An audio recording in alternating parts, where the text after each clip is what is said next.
Y empezamos con el Encuentro Nacional de Jóvenes por la Paz que se cumplió en Cali, porque más de 150 líderes juveniles de distintas regiones del país se reunieron en la capital del Valle para aportar al diseño de la participación de la sociedad civil en el proceso de paz que adelantan el gobierno y el ELN. Al evento asistieron integrantes de las delegaciones del gobierno y del Ejército de Liberación Nacional.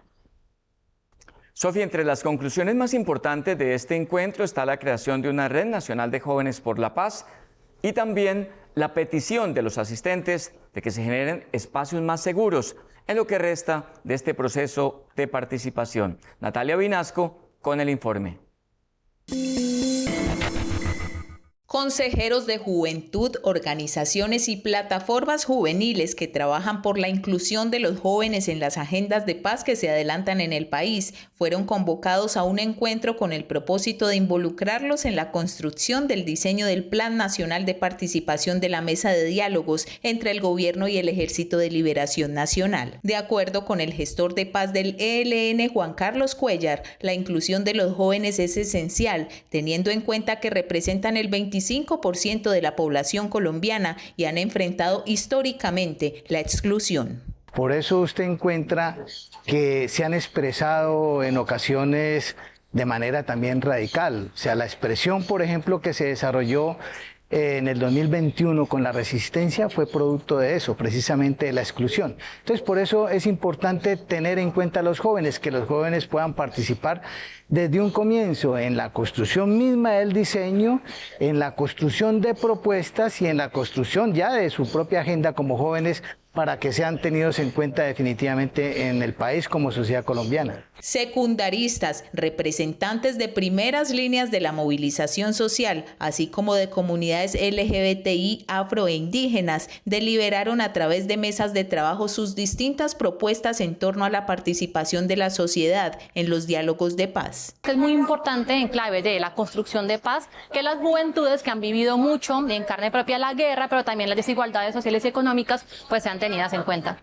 No es lo mismo estar aquí enfrente de una cámara en una ciudad capital, alejado de toda la guerra, que sentirlo en carne propia. Entonces este encuentro es pero muy importante porque han venido jóvenes de diferentes municipios, diferentes veredas, como lo dije, a expresar esa guerra que han vivido, cómo se han sentido, porque yo sé que es doloroso, que han perdido familiares, han perdido amigos, jóvenes que quizá tenían sueños, tenían metas, proyectos y quizá querían aportar al bien de la sociedad. Los jóvenes de las comunidades negras e indígenas, las cuales han padecido en mayor medida la guerra en Colombia, manifestaron su apoyo total a la construcción de la paz. Estamos dispuestos a seguir dando la vida por la vida. Yo creo que desde el 91 hacia acá, en estos 30 años hemos colocado muchos muertos, pero hemos también creído en esa paz. Seguimos creyendo que podemos vivir todos en un mismo territorio y que podemos crear lo que decimos nosotros, la memoria, la identidad y la pluriculturalidad. Seguimos creyendo que ese es el camino, seguimos creyendo que como pueblos indígenas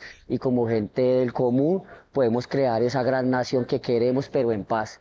Queremos ser agentes del cambio, no queremos seguir siendo llevados a la guerra, porque en la zona pacífica, aunque no lo crean, siempre los jóvenes tenemos dos salidas, que es salir del territorio porque no contamos con una universidad, también tenemos el riesgo de ser reclutados y no es solo eso, sino los jóvenes de la zona rural que se enfrentan día a día al conflicto armado dentro de nuestro territorio. El gestor de paz Juan Carlos Cuellar señaló la necesidad de que quienes no pertenecen a ninguna organización social o política también hagan parte de estos espacios para garantizar que la participación sea efectiva. Uno de los problemas de esta democracia es precisamente el que no existen espacios y dinámicas de organización de la sociedad. El 80% de la sociedad no está organizada y la que está organizada es, si acaso, el 20% y muchos de ellos participan delegando su participación. No hay una participación directa, efectiva, eficaz. Por su parte, el coronel retirado del Ejército Álvaro Matallana, delegado del gobierno en la mesa de diálogos con el ELN, también destacó la necesidad de garantizar la participación y aseguró que nunca antes se había logrado avanzar como se ha hecho hasta ahora en las negociaciones con esta guerrilla. Es una mesa seria que ha avanzado en solamente 4 encuentros prácticamente lo que en muchos años, después de esta es la sexta vez que nos sentamos a dialogar, a buscar una salida, pues uno encuentra que cuando se aplican inmediatamente las acciones desde nuestro primer ciclo, arrancamos prácticamente a mover, promover, avanzar hasta tener una agenda en el segundo, dinamizar la tercera, cese al fuego, y estamos en la aplicación de lo que es la participación. La participación es muy importante de todos los sectores, de todos los gremios, de los que tienen y no tienen representatividad, inclusive de los migrantes. Entonces, hay que expresar. Todas las cosas se pueden corregir y mejorar, pero escuchémonos. Una de las conclusiones más importantes de este primer encuentro, de los 30 que se realizarán en toda Colombia, fue la creación de una red nacional de jóvenes para la construcción de paz, con el fin de garantizar su participación activa y protagónica, sin dejar de lado la diversidad de sus propuestas y sus visiones de país.